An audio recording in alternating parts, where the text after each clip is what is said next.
चलिए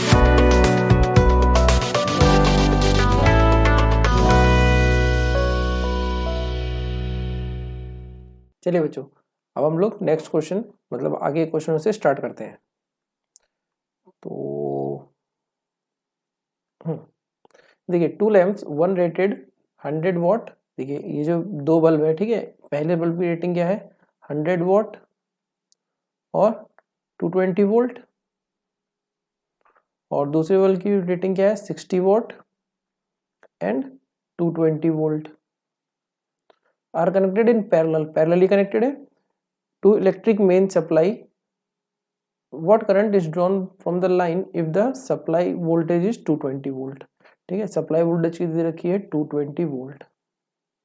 ठीक है, देखिए बच्चों, इससे पहले भी हमने बल्ब का क्वेश्चन किया था, उसमें हमने क्या निकाला था, पहले रेजिस्टेंस निकाला था बल्ब की रेटिंग की मदद से। तो यहाँ भी क्या करेंगे, देखिए रेटिंग दे रखी है तो इन दोनों बल्ब का रेजिस्टेंस निकालेंगे। अच्छा, यहाँ से जो ओवरऑल करंट निकल रहा है वो ये पूछ रहा है। तो जब हम इन दोनों का रेजिस्टेंस निकालेंगे तो देखिए बच्चों, ये सर्किट कुछ ऐसा हो जाएगा। मतलब इसको अगर हम रेजिस्टेंस के फॉर्म में लिखना चाहें सर्किट को, तो कुछ ऐसा लिखेंगे। चलिए अब हम लोग रेजिस्टेंस निकालते हैं और देखते हैं दोनों बल्ब की रेजिस्टेंस क्या क्या वैल्यू आती है। ये बल्ब 1 मान लेते हैं और ये बल्ब 2 मान लेते हैं। तो चलिए फर्स्ट बल्ब के लिए अगर हम बात करें तो हाँ, वोल्टेज दे रखा है, पावर दे रखी है, तो पावर इक्वल्स टू क्या होती है वी आई। देखिए मैं डायरेक्ट यहाँ पे यूज ही करूंगा, बस मैं आपको निकाल के बता देता हूँ। पावर इक्वल्स टू वी आई। हमें क्या चाहिए, हमें वोल्टेज, रेजिस्टेंस और पावर का चाहिए, पावर रिलेशन चाहिए। तो power equals to V into V upon R, Ohm's law को यूज करके I equals to V upon R, तो ये हो जाएगा वी स्क्वायर अपॉन आर।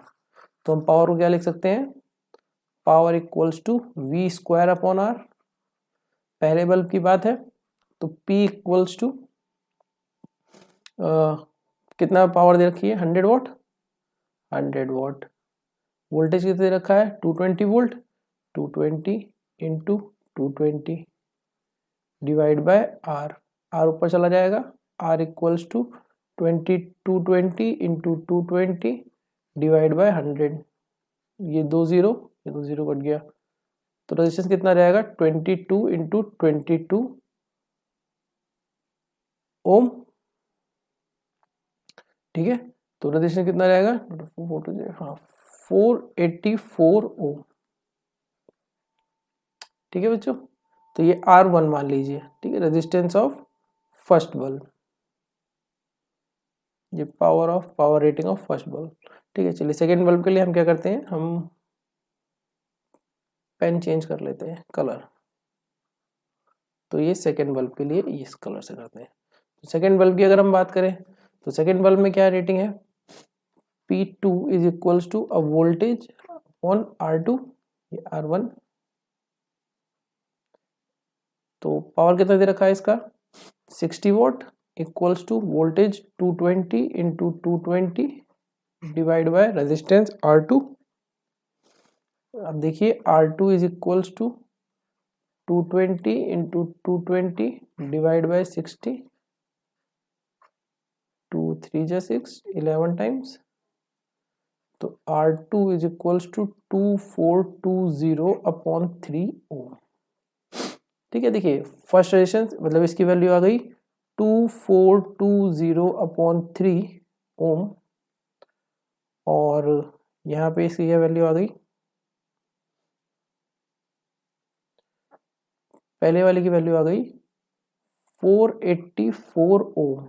ठीक है, हमें क्या निकालना है, हमें ये जो यहाँ से इस बैटरी के थ्रू जो करंट इन बल्ब में जा रहा है वो मतलब फाइनल ओवरऑल करंट निकालना है हमें। तो अब क्या करेंगे बच्चों, अब ये देखिए दो रेजिस्टेंस पैरेलली कनेक्टेड आ गए हैं, इसे हम एक इक्विवेलेंट रेजिस्टेंस में कन्वर्ट करेंगे। तो मतलब इसके बाद जो सर्किट आएगा वो कुछ इस तरह होगा, मतलब इस पूरे रेजिस्टेंस से का हम एक इक्विवेलेंट रेजिस्टेंस बना देंगे जिसमें सिर्फ आपका एक वोल्टेज सोर्स होगा, एक रेजिस्टेंस होगा और यहाँ से आई करंट आएगा। ठीक है, अब इस इक्विवेलेंट रेजिस्टेंस की वैल्यू निकालते हैं। तो देखिए R इक्विवेलेंट, तो अच्छा पैरेलली कनेक्टेड है तो क्या हो जाएगा 1/R equivalent is equals to 1/R1 plus 1/R2। देखिए 1/484 प्लस 1/2420 अपॉन 3 तो 3 ऊपर चला जाएगा,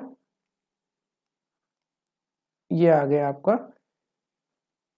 3। ठीक है, तो देखिए इसे जब आप पूरा सॉल्व कर लेंगे तो या आप यहाँ भी ऊपर नीचे 5 से मल्टीप्लाई कर लीजिए तो ये आ जाएगा 24205, एलसीएम सेम हो गया तो 8/2420, तो ये आपका आ गया इक्विवेलेंट रेजिस्टेंस 8/2420।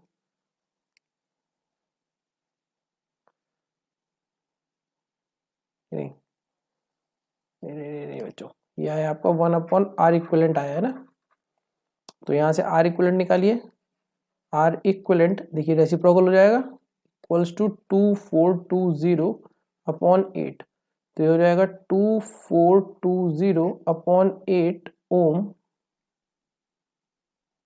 और ये वोल्टेज कितना है आपका 220 वोल्ट। अब देखिए ये आपका एक सिंपल सर्किट बन गया, नहीं बन गया, जिसमें एक रेजिस्टेंस है एक वोल्टेज सोर्स है और ये आई करंट आपको निकालना है। तो ये आई करंट कैसे निकालेंगे, फिर से चेंज कर लीजिए, ये ले लेते हैं। देखिए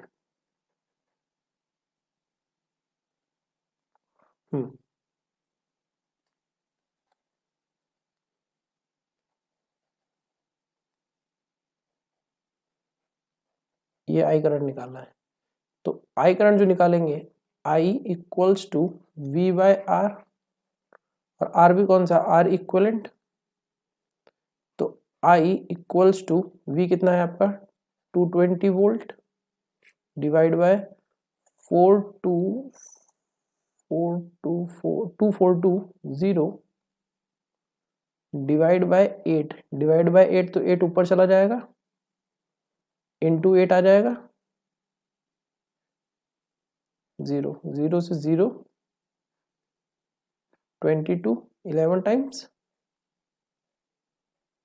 ठीक है, और इसको आप यहाँ से कैंसिल करेंगे तो 0.727 एम्पियर, जो कि आपका अप्रॉक्स जो करंट आ जाएगा वो आ जाएगा 0.73 एम्पियर।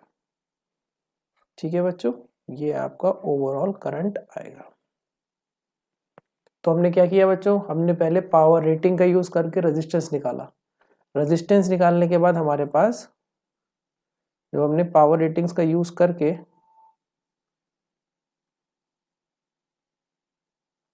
देखिए बच्चों, जब हमने पावर रेटिंग्स का यूज करके क्या किया रेजिस्टेंस निकाला, ठीक है, फिर ये सर्किट खत्म हो गया आपका, ये चीज खत्म हो गई, अब ये सर्किट हो गया। ठीक है, जिससे कि जिसमें आपने बल्ब को रेजिस्टेंस से चेंज कर दिया, पैरेलल में रेजिस्टेंस कनेक्टेड थे, फिर ये सर्किट आपने किस में कन्वर्ट कर दिया, इसमें कन्वर्ट कर दिया, तो ये आपका एक लास्ट रेजिस्टेंस बचा जिसकी मदद से आपने करंट की वैल्यू निकाली। यहाँ क्या था, यहाँ जो रेजिस्टेंस है वो पैरेलली कनेक्टेड थे, इसलिए उनका एक इक्विवेलेंट रेजिस्टेंस जब हमने निकाला तो हमने 1/R equals to 1/R1 plus R2 का यूज किया। ठीक है, चलिए नेक्स्ट क्वेश्चन देखते हैं। तो आपका जो करंट आएगा फाइनल वो आएगा 0.73 एम्पियर। चलिए, which uses more energy, a 250 watt TV set in 1 hour or 1200 watt toast in 10 minutes। तो हमें एनर्जी निकालना है, तो एनर्जी के बारे में हमें मालूम है कि जो एनर्जी होती है E, वो होता है पावर इनटू टाइम। ठीक है, इसी को हम यूज करते हैं। तो देखिए पहले बात करते हैं टीवी के केस में, ET मतलब E energy used by TV equals to power, power कितना है 250 वॉट इंटू टाइम 1 आवर, तो यह आएगा आपका 250 वॉट आवर। ठीक है बच्चों, अब देखिए यहाँ आवर में है, यहाँ मिनट में है। तो अब हम कंपैरिजन जब हम दो एनर्जी का कर रहे हैं तो यूनिट सेम होनी चाहिए। या तो मैं यहाँ पे मिनट कर दूं या तो मैं यहाँ पे आवर कर दूं, तो मैं यहाँ पे आवर कर लूंगा। ठीक है, देखिए वो कैसे करूंगा। अच्छा, दूसरा हम लोग बात करते हैं टोस्टर के बारे में।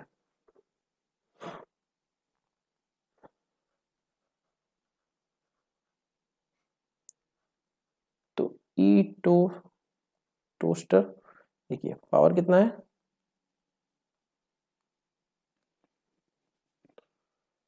पावर है आपका 1200 इंटू 10 मिनट्स है, मिनट्स को आवर में चेंज करेंगे तो डिवाइड बाय 60, 0 से 0 गया और ये हो जाए आपका 6 1 6 6 2 12 200। तो energy used by toaster, electrical energy used by toaster is 200 watt hour. तो कंक्लूजन क्या निकला बच्चों कि energy used by TV is more is greater than energy electrical energy used by toaster। ठीक है, thus the TV set uses more energy than the toaster। ठीक है, ये आपका आंसर है। दोनों की एनर्जी मैंने आपको निकाल के बता दी है। ठीक है, अगर वॉट आवर, अगर देखिए यहाँ पे सेकंड होता, मिनट की जगह सेकंड होता, तो मैं क्या करता, मैं डिवाइड करता 3600 से, या मैं इस 1 आवर को 3600 से मल्टीप्लाई करके सेकंड बनाता। ठीक है, मतलब आपको यूनिट सेम रखनी है। नेक्स्ट देखिए, an electric heater of resistance 8 ohm draws 15 ampere from a service main for 2 hours, calculate the rate. देखिए रेट बोला है, पहले हम देखिए यहाँ रेट को देख लेते हैं, रेट का क्या मतलब हुआ। Rate at which heat is dissipated, heat is developed in the heater. ठीक है, रेट देखिए जब भी मैंने आपको बताया था रेट की बात करते हैं तो डिवाइड बाय टाइम कर देते हैं। तो rate at which heat is developed, तो rate at which heat is developed, ये हो जाएगा आपका heat energy divide by time. और हीट कौन सा, Joule's law of heating. Joule's law of heating क्या था आपका बच्चों, I square R T divide by T. तो रेट की अगर बात करें तो बच्चों सिर्फ क्या बच जाता है, करंट का स्क्वायर इनटू रेजिस्टेंस। तो रेट का कितना आ जाएगा आपका, तो आई स्क्वायर आर की वैल्यू निकालते हैं, आई स्क्वायर 15 का square into resistance, resistance is 8, 15 4 15 4 4 into 2 लिख सकते हैं, 15 4 जा 60 इंटू 15 2 जा 30, 6 3 जा 18 जूल पर सेकेंड। ठीक है, रेट है ना, तो जूल पर सेकेंड आ गया, मतलब एक तरीके से ये पावर आ गई, power equals to I square R, या जूल पर सेकेंड या वॉट लिख देते हैं, वॉट।